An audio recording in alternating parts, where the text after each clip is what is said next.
Halo, balik lagi. Nah, sama saya. Kali ini kita masuk ke sebuah terakhir tentang apa yang harus kita lakukan ketika kita mau forecasting, atau bisa dikatakan 7 step in forecasting, 7 langkah.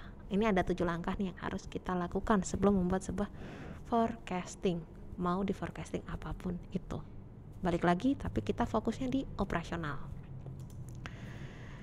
Dimana operasional seperti yang kita tahu, bagaimana kita untuk memprepare atau menyiapkan untuk memenuhi sebuah permintaan. Bagaimana caranya? Kita harus melakukan prediksi-prediksi berdasarkan data yang kita gather atau data yang kita kumpulkan. Ada 7 cara atau 7 langkah yang harus kalian lakukan sebelum melakukan forecasting. Yang pertama, determine the use of forecast. Kita harus menentukan kira-kira forecasting kita itu untuk apa sih? Apakah lebih kita mau melihat dari segi pemasarannya, dari segi operasionalnya, dari segi keuangannya? Karena seperti yang saya katakan di sebelumnya, forecasting itu enggak hanya dari segi operasionalnya, dari semua aspek itu juga ada forecasting. Bahkan dari segi HR-nya, human research-nya juga ada forecastingnya.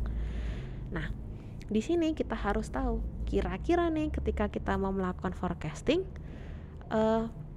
harus apa sih yang kita tentukan kira-kira buat apa. Oke, katakanlah kita ngomongin tentang operasional. Kita ngomongin nih operasional. Terus kita mau langkah yang kedua, item yang kita forecast. Nah, kita tentukan kalau dari segi operasionalnya kira-kira apa yang harus kita forecast. Oke, persediaannya kita lihat nih. Saya mau ngomongin tentang forecast untuk operasional. Yang kita prediksi apa? Persediaannya ke depan gimana, supaya ketika terjadi permintaan kita masih bisa memenuhi. Yang ketiga, determine time horizon of forecast. Tentukan ini kita mau masuk yang time horizon apa. Apakah mau yang short, atau yang medium, atau yang long term. Nah, ini harus ini. Ya udah nih, kita ambil contoh untuk yang medium deh. Kita ngomongin tentang sales. Operasional, tapi kita dari segi sales. Jadi bagaimana ketika sales naik, dari segi persediaannya ini bisa memenuhi atau tidak. Yang selanjutnya, yang keempat adalah select the forecasting model. Kita pilih nih metodenya atau modelnya. Tadi kan udah ada kualitatif atau kuantitatif. Oh, ternyata data dari penjualan yang saya inginkan tadi, barang itu datanya stabil. Ya udah, saya pakai kuantitatif. Ambil data 5 tahun ke belakang.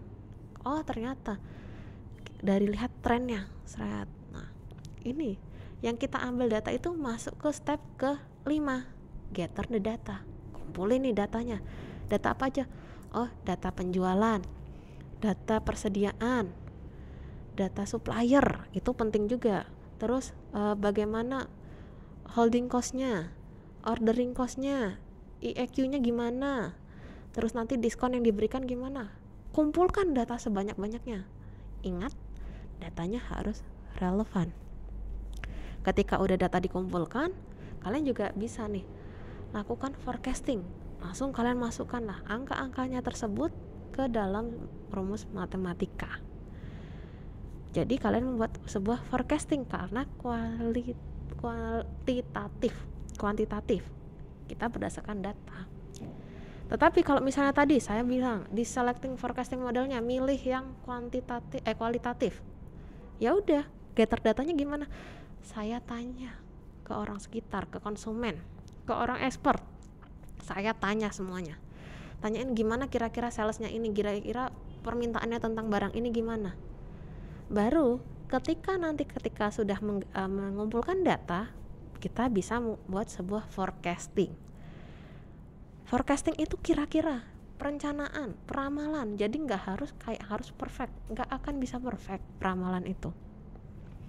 Nah, ketika nanti sudah buat forecasting, baru kita melakukan validitas. Nah, validitasnya seperti apa? Kita melihat apakah forecasting kita itu relevan atau tidak dengan produknya. Kalau relevan, terus implementasinya gimana? Misalnya tadi kita ngomongin operasional, ternyata kita memprediksi bahwa penjualan tahun depan itu nggak jauh beda kok. Oke, paling kalau naik cuma naik sekitar 2 atau 3%. Oke, kalau kayak gitu dari segi operasionalnya kita lihat persediaannya, kita naikkan 1-2%. Nah, itu yang dinamakan dengan implementasi the result. Jadi ingat, 7 langkah yang harus kalian lakukan ketika melakukan forecasting. Determine the use of forecast, select the item atau pilih item apa yang mau kalian forecast, tentukan time horizonnya, pilih modelnya, kumpulkan datanya, buat forecasting, dan lakukan implementasi. Nah, itu 7 langkah yang harus kalian perhatikan ketika membuat sebuah forecasting.